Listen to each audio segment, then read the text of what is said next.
చాలుగా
వచ్చారు. వారికి కళాకారులు కూడా వచ్చేటికి కళాకారులందరికీ కూడా సంక్రాంతి శుభాకాంక్షలు తెలియజేస్తున్నానండి. అయితే ఇక్కడ విషయం చెప్పాలి, వాకర్స్ క్లబ్ వాళ్ళు మంచి కార్యక్రమాలు చేస్తారు కాదని అందుకని కార్యక్రమాలు చేయడంలో సిస్టమేటిక్గా చేస్తేనే బాగుంటాయి. సిస్టమేటిక్ ఇంత మంచి అవుతారు సిస్టమేటిక్గా నాకు కొంచెం తప్పింది, లై తప్పింది అంటే సార్. డోళకు కొట్టినప్పుడు లై తప్పితే ఎలాగుంటుంది, డోళకు లైతో కొడితే ఎలాగుంటుంది. బాగా చేశారు ఇవాళ కాదు ఫస్ట్ టైం నేను చూడటం ఇక్కడ నర్సీపట్నంలో ఇక్కడ మంట వేశారు, బ్రహ్మాండంగా లేడీస్ వచ్చారు. ఒక మంచి పాట రెడీ చేసుకుని ఆ లేడీస్ చేత గవర్నమెంట్ చుట్టూ వేస్తే ఎంత అందంగా వస్తుంది. అంటే నేను ఎందుకు చెప్తానంటే చిన్న చిన్న పొరపాట్లు చెప్తే నెక్స్ట్ పండగ పొరపాటు జరగకుండా చూసుకుంటారు. అందుకు చెప్తానంటే మిమ్మల్ని ఇన్సల్ట్ చేయడానికి కోసం కాదు. ఈసారి బ్రహ్మాండంగా చేశారు. ఆ పిల్లలు ఈ అమ్మాయి ఎంత బాగా డ్యాన్స్ ఇస్తుందండి. ఎక్కడ నేర్చుకున్నామ్మా పోరాటం? నెక్స్ట్ టైం దంచేవారు పట్టుకున్నాం. అలా సిస్టమేటిక్ చేస్తే బ్రహ్మాండంగా ఉంది. నాకు చాలా హ్యాపీగా ఉంది. ఇవాళ నిజమైన సంక్రాంతి అంటే ఇది. సంక్రాంతి ఎందుకు పెట్టారంటే తెలుగుదనం ఉట్టిపడేలా పెట్టారు. అది పెద్దలు చదువు లేకపోయినా వాళ్ళకున్న తెలుగుదనం మనకు లేవు. పూర్వం పెద్దలు చదువులు లేవు, ఇప్పుడు మనకు చదువులు ఉన్నాయి కానీ తెలివితేటలు లేవు. ఆ రోజు వాళ్ళకి చదువులు లేవు కానీ తెలివితేటలు ఉన్నాయి. అది వాళ్ళకి మనకు తేడా. అంటే వాళ్ళు వేసిన పునాదిని మనం కాపాడుకోవాల్సిన అవసరం ఉంది. ఇప్పుడు పిల్లలు ఉన్నారు, చిన్న పిల్లలు వచ్చారు, చూసిన పిల్లలందరూ. అది సంక్రాంతి ఏంటో వాళ్ళకి తెలిసండి. వాళ్ళకి అది భోగి అంటే ఏంటి తెలిసండి, అది కనుమ అంటే ఏంటి తెలిసండి, తెలీదు. వాళ్ళకి ఆ సాంప్రదాయాలు నేరకపోతే ఇక మనతోటి తెలుగు సాంప్రదాయాలు మన పెద్దల సాంప్రదాయాలు కనపడవు. ఇంకా రాబోయే రోజు కనపడవు. ఇప్పటికే కనపడలే. నేను చాలా మీటింగ్లు చెప్తాను. మొన్న విజయవాడలో తెలుగు మహాసభలు జరిగాయి.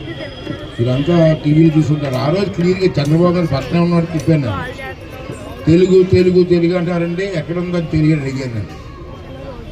ఏ ఇంట్లో తెలుగు అమ్మ ఇక్కడ మా లేడీస్ కూడా చెప్తాను, నేను చెప్తున్నాను పేరెంట్స్కి. మీరు ఇంట్లో పిల్లలు మమ్మీ డాడీ అంటే మురిసిపోతారు. మీరు మమ్మీ డాడీ అంటే స్కూల్లో లేదు, ఇంగ్లీష్ అవసరమే, నేను కాదన్నాం. పిల్లలు బాగుపడాలంటే తెలుగుతో పాటు ఇంగ్లీష్ కూడా అవసరం. కానీ అమ్మ అన్నదానికి మమ్మీ అన్నదానికి స్వీట్నెస్ ఎలాగుంటుందండి. అమ్మ నాన్న అన్న పిలుపుకి మమ్మీ డాడీ డాడీ ఏంటి మమ్మీ ఏంటి నాకు అర్థం అవ్వదు. గ్రాండ్ ఫాదర్ తాతకి గ్రాండ్ ఫాదర్ కూడా గ్రాండ్ ఫా అంటాడు ఇంచుకుంటాడు. గ్రాండ్ ఫాదర్ తాతయ్య అంటే ఎంత అందంగా ఉంటుంది, ఎంత ఆనందంగా ఉంటుంది అనేది నేను కోరిక ఏంటంటే బయటని ఎలాగా ఇంగ్లీష్ మాట్లాడుకుని స్కూల్లో ఎలాగా ఇంగ్లీష్ నేర్చుకుంటారు, ఇంట్లోనైనా పిల్లలతో తెలుగులో మాట్లాడండి. పెద్దలు ఏమనుకుంటారు ఇంట్లో పెద్దలు ఏమనుకుంటారంటే అది మాట్లాడే మమ్మీ డాడీ అని మా అబ్బాయి ఇంగ్లీష్ ఏం మాట్లాడుతున్నారు అనుకుంటున్నారు. అది ఇంగ్లీష్ తెలుగు మర్చిపోతున్నారు. చిన్న ఉదాహరణ చెప్తారు, చిన్న ఉదాహరణ. ఈ పండుగలో అవన్నీ చెప్పకూడదు అని చెప్పక తప్పదు. మీకు జనంలో మార్పు రావాలండి. నేను అచ్యుతాపురం వెళ్ళాను, ఒక ఇంటికి భోజనం పిలిచాను. నేను అచ్యుతాపురం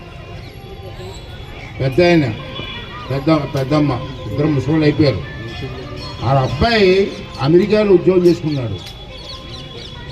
పెళ్లి చేసుకొని భార్య పిల్లలు అందరూ పిల్లలు కూడా అమెరికాలో పుట్టారు. లేక 4-5 సంవత్సరాల తర్వాత వాళ్ళ అమ్మగారు ఫోన్ చేశారు, రండిరా బాబు ఒకసారి అంటే ఈత సందర్భంలో వచ్చారు ఇంటికి. పిల్లలతో సహా వచ్చారు వాళ్ళ అబ్బాయి అమెరికా నుంచి. ఇప్పుడు 5-6 సంవత్సరాల తర్వాత అమ్మమ్మకి తాతకి ఎంత ఆనందంగా ఉంటే పిల్లల దగ్గరికి వెళ్ళి బాబు బాగున్నా అంటే వాట్ ఆర్ టాకింగ్ అంటున్నాడు. అది తెలుగు రాదు అడిగి. ఈ ముసలాంటే ఇంగ్లీష్ రాదు. ఇదేట్రా ఏదో అంటున్నాడు బాబు అంటే ఏం మాట్లాడుతున్నావు అన్నాడు వాళ్ళు. మరి నేనేం సమాధానం చెప్పాలా, బాగున్నానని చెప్పాలా, ఐఎమ్ ఆల్ రైట్ అని చెప్పాలా, ఇంటికి అర్థం అవ్వదు. ఆల్రెడీ చెప్పాలి ఇది రాదు కదా. తర్వాత ఇంట్లో రాత్రి ఇంట్లో పోయి వాళ్ళు ఒక్కడే పడుకున్నాడు గదిలో. అప్పుడోడు మనోడు ఉదయం లేపుతాను గదిలోకి వెళ్ళింది నాన్నమ్మ. గదిలోకి వెళ్తే hey without my permission how can you come in అంటే గదిలోకి వెళ్ళడానికి నాన్నమ్మకి పర్మిషన్ కావడానికి. అది ఇంగ్లీష్. అమ్మ ఆవిడ వచ్చి కళ్ళని నిలబెట్టుకున్నదారా, సార్ బాబు నేను మనస్ఫూర్తిగా మాట్లాడలేదు కాదు, తెలుగు రాదు, ఆడ భాష నాకు అర్థం అవ్వట్లేదు, ఇంకేడు బాబు ఆ అబ్బాయిని పిలిచి బాబు తీసుకోరా చెప్పింది.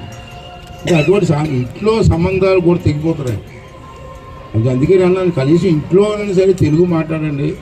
స్కూల్లో ఎలాగ నేర్పుతారు అది వేరు. మనం ఆ సంబంధాలు తెగిపోతున్నాయి. మనకి సంబంధాలు తెగిపోయే పరిస్థితి వచ్చింది, అది పోకూడదు. మనం ఎప్పుడు పోతూ ఉంటాం కొత్త మనస్ఫూర్తి. అదే తెలుగుదనం, అదే తెలుగు పండగలు. ఇవాళ మనం చూసాం గ్రామాలలో పండగలు కూడా మర్చిపోయారండి. నేను అదే ప్రతి మీటింగ్లో తిడుతూ ఉంటాను. నన్ను తిడుతుంటారు, అది ఎవరికి పని తిడుతున్నాడు అని నన్ను అంటారు. అది తిట్టక తప్పదు. సంక్రాంతి ఎలాగుండేది పూర్వం ప్రతి రాజమండ్రికి తీసుకొచ్చాం. మరి నర్సీపల్లిలో కళాకారులు అంతా అయిపోయారండి. పూర్వం గంగిరెట్లు ఉండి అమ్మదాసులు ఉండేవారు, భజనలు ఉండి. ఇవాళ ఏమైపోయారు, ఇక్కడ దొరక్క పల్లెటూరులో దొరక్క టౌన్ నుంచి తీసుకొచ్చాం. అది మన సాంప్రదాయం. చచ్చిపోతుందా బతికిందా? ఎక్కడున్నాయి తాడిపతి ఎక్కడ తీసారు? బొడిపల్లి దొరుకుతుంది, తాడిపతి ఉందో మన దగ్గర వాళ్ళకి అంతే గెలిచారు ఉందో పర్లేదు, సంతోషం. వీళ్ళందరూ అక్కడ తీసుకురావాల్సి వచ్చేది. ఇంతకుముందు ప్రతి ఊళ్ళో ఉండేవారు మనకి. మమ్మదోసులు కానీ చెంచోలు కానీ ఎల్లరప్పుడు ఎక్కడ కనపడలేదు. సాంప్రదాయాలు పోతున్నాయి. మళ్ళీ మనం ఉన్నప్పుడే, మనం బతుకున్నప్పుడే సాంప్రదాయాలు అలవాటు చేయాలా. ఇవాళ ఫస్ట్ టైం ఇంత సందడిగా ఇంతకుముందు చేశారు. ఇక్కడ ఏదో వచ్చాం, వెలిగించాం, పోయాం. కానీ సందడిగా ఎంత సందడిగా ఉందండి. ఇది పండగ అంటే, ఇది పండగ అంటే అసలు దగ్గర నుంచి చిన్న పిల్లల వరకు ఆనందించేది మన తెలుగు పండుగ. ఆ పండుగను మనం బతుకున్నాం. తర్వాత పిల్లలు ఏం చేస్తారో తెలియదు, కానీ మనం అంతా బతుకున్నంత కాలం చేయాలనే కోరిక. మళ్ళీ రేపు అయ్యప్ప స్వామి ఉత్సవాలు స్టార్ట్ చేస్తాను. రేపు 2 రోజులు ఉంటాయి, రేపు 2 ఉంటాయి. చాలా మంచి ప్రోగ్రాం పెట్టాం. ఆ ప్రోగ్రాం కూడా రేపు సాయంత్రం ఇండియా స్టార్ట్ చేస్తాం. రేపు సాయంత్రం 7 గంటలకి వెంకటేశ్వర గుడి దగ్గర స్టార్ట్ చేసి ఇక్కడ తీసుకొచ్చి గుళ్ళో పూజలు చేసి కార్యక్రమాలు స్టార్ట్ చేస్తున్నాం. ఆ కార్యక్రమాల్లో కూడా పిల్లలు కూడా తీసుకెళ్ళారు సరదాగా. అసలు ఏంటి మన సాంప్రదాయం ఏంటి, ఎందుకు చేస్తున్నారు, కార్యక్రమాలు ఏంటి అని చెప్పి సరదాగా ఫ్యామిలీతో పుట్టినప్పుడు ఎలాగా ఫ్యామిలీతో ఎంజాయ్ చేయలేం. కనీసం 3 రోజులన్నా మన ఫ్యామిలీతో ఎంజాయ్ చేయకపోతే ఎందుకండి, భార్య పిల్లలతో సరదాగా ఉండకపోతే ఎందుకు మనం ఊళ్ళో సరదా కోసం అన్నీ చేస్తూ ఉంటాం, కానీ ఇంట్లో సరదా పడినా ఉన్నాం చూడం మన ఇంట్లో వాళ్ళని. అట్లా కూడా ప్రోగ్రామ్కి భార్య పిల్లలతో వచ్చి సరదాగా చూసి 1 గంట 2 ఎంజాయ్ చేస్తే సంవత్సరానికి 2 రోజులు. మళ్ళీ ఈ సంవత్సరం మనకి మైడాం పండగ కూడా ఉంది. ఈ సంవత్సరం మైడాం పండగ చేయాలి మనం మళ్ళీ ఏప్రిల్. ఈ మైడాం పండగ చేయగలను కానీ నెక్స్ట్ మైడాం పండగ చేయలేనేమో నేను. నాకు ఇప్పుడు 70 వచ్చాయి, 70 సంవత్సరాలు. ఈ మైడాం పండగ మాత్రం నెక్స్ట్ మైడాం పండగ చేయగలమో లేదో నాకు తెలియదు. అంచేత ఈ మైడాం పండగ మాత్రం చాలా బ్రహ్మాండంగా చెయ్యాలని చెప్పి నిర్ణయించుకున్నాను. దానికి అందరూ కూడా సహకరించాలని చెప్పి కోరుకుంటూ, మన పెద్ద పండుగ అదే కదా, మన సాంప్రదాయాలు మాత్రం మర్చిపోతుంది. రాంకోళ్ళు ఉన్నాయి, ప్రతి వీధిలో రాంకోళ్ళు ఉన్నాయి మనకి. రోజుకొక సంక్రాంతికి రోజుకొక రాంకోళ్ళు తీర్థం అవుతుంటుంది. ఏముందండి, రాంకోళ్ళు దీపం వెలిగించడం, పూజ చేయడం ఉదయం సాయంత్రం. పిల్లలు ఇవాళ ఆడవాళ్ళందరూ ప్రతి ఊళ్ళో చూస్తానండి, ఏ ఊరు వెళ్ళినా ఆడవాళ్ళు చిడతలేస్తారు. ప్రతి ఊరు బ్రహ్మాండ తయారయ్యారు, ప్రతి ఊళ్ళో ఆడవాళ్ళు ఉన్నారు, చిడతలు బ్రహ్మాండంగా వేస్తున్నారు. మగవాళ్ళు మాత్రం ఇంట్లేదు, పాలు పట్టేసి మనకి మందు తాగేసి.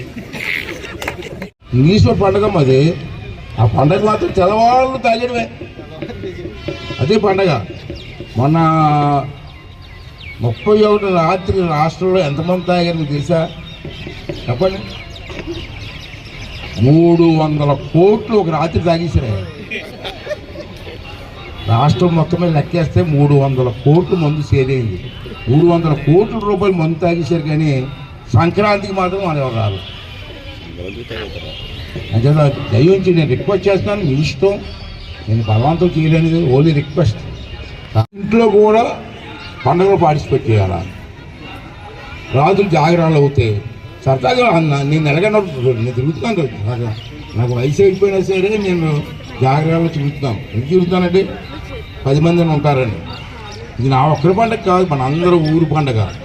అంతే మగవాళ్ళందరూ కూడా జాగరాల్లో పార్టిసిపేట్ చేయాలా. ఆడవాళ్ళందరూ ఏం చేయాలంటే మీ వీధిలోకి వచ్చినప్పుడు చిన్నగా బిందుతో అమ్మవారికి నీళ్ళు పోయాలి.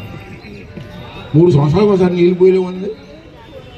అంటే ఇవన్నీ కూడా సాంప్రదాయాల కోసం మీరందరూ చేయాలంటే నేను ఒక్కడిని చేస్తే అవ్వదు, నేను ఒక్కడిని చేస్తే కళ రాదు. 10 మంది ఉంటే కళ, ఒక్కడు చేస్తే కళ అయిపోయింది. అంటే ఈ కార్యక్రమాలు చేయాలని చెప్పి కోరుకుంటూ, అలాగే రాజమండ్రి నుంచి వచ్చిన కళాకారులు ఉన్నారు, వాళ్ళందరికీ కూడా మన నర్సీపట్నం తరపున